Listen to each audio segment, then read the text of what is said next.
daripada pemuda Pancasila ini untuk kelanjutannya ke fungsi dan pelaksanaan daripada MPT Ini jawab aja langsung ya. Nah. Artinya kita bukan membentuk MPC Pemuda Pancasila, tapi kita di sini berkumpul demi menyelamatkan marwah pemuda Pancasila di Kota Depok.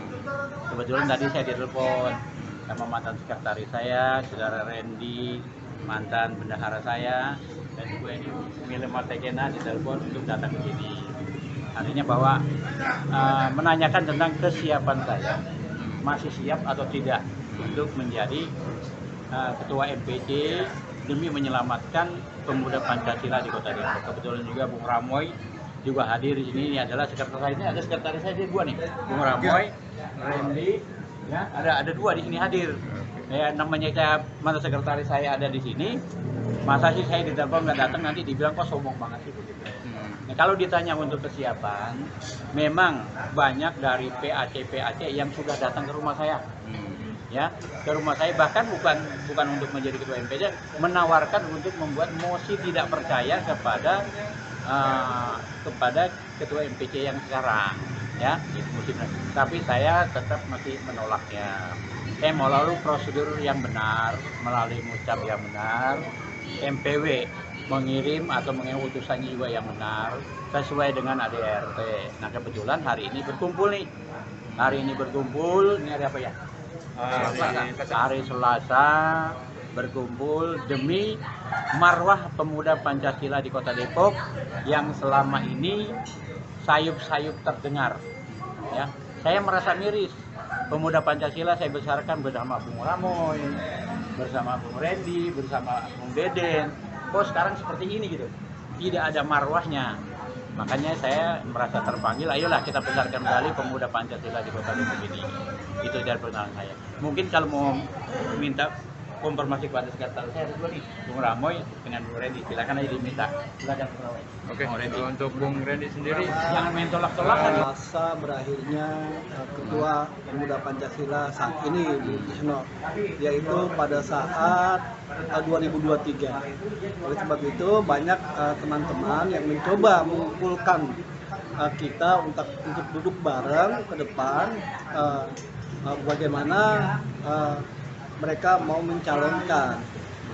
Kita sebagai senior di PP, kita mempersilahkan siapa saja punya ini, walaupun sebenarnya masih jauh gitu, tapi ya kalau bicara waktu mau dibilang setahun lagi, tapi itu bisa jadi hanya sekelip mata kalau kita tidak prepare gitu. Siapa saja, ini juga menjadi trigger, artinya siapa saja yang ingin mencalonkan ketua Pemuda Pancasila khususnya Kota Depok, mari silakan gitu. Adapun nanti MPC sendiri akan membentuk panitia atau dan sebagainya itu semua, tapi memang teman-teman yang punya keinginan, mereka tahu bisa mapping siapa-siapa saja yang mesti pendekatan, yang mempunyai informasi lebih akurat terkait acara itu semua. terus di sisi lain Bang, apa dari kepengurusan MPP ini sudah terbentuk solid atau masih ada suatu perubahan lagi Bang?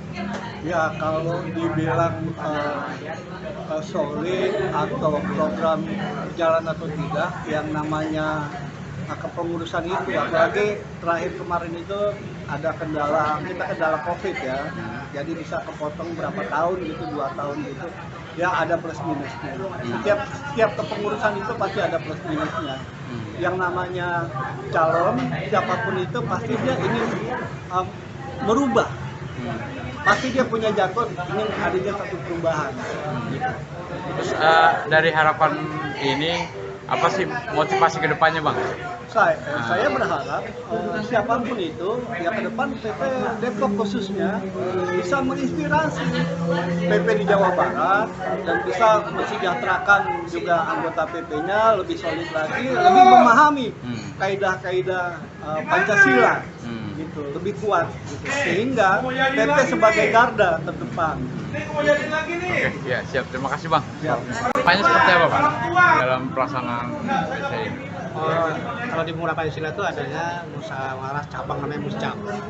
Jadi Muscap Pemuda Pancasila itu kan nanti akan digelar 2003 atau 2023. Itu sekitar bulan Oktober 2023 itu harus terselenggara Muscap karena SK dari keputusan yang lama itu berakhir bulan September 2003 ya. 2023. Jadi kalau menurut saya prosesi suksesi untuk Muscap itu hal yang wajar dan layak. Kalau pada saat ini saya berkumpul dengan Ketua Rudi, dengan rekan-rekan yang lama itu dalam rangka ya semacam kayak reuni lah, kumpul keluarga gitu. Kita ingin mencoba menjernihkan gitu situasi kondisi ke depan itu bagaimana. Ya buat saya secara pribadi itu ya siapapun yang memang bersyarat untuk menjadi calon ketua MPJ itu hal yang wajar. Cuma kan kita harus tanya dulu.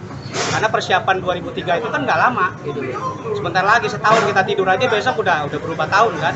Makanya saya bersama senior saya, Bung William Matakena juga dan beberapa rekan-rekan yang ada.